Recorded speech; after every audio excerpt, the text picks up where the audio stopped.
ఆ చిరకాల నా స్వప్నము.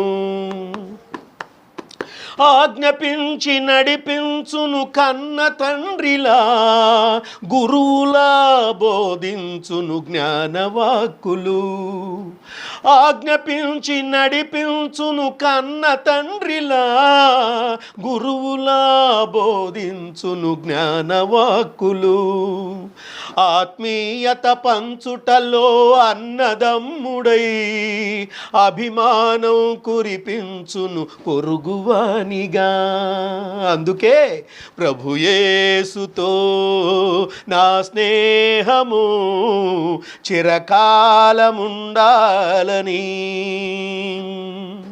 చిరుదివ్వెలా వెలగాలని చిరకాల నా స్వప్నము.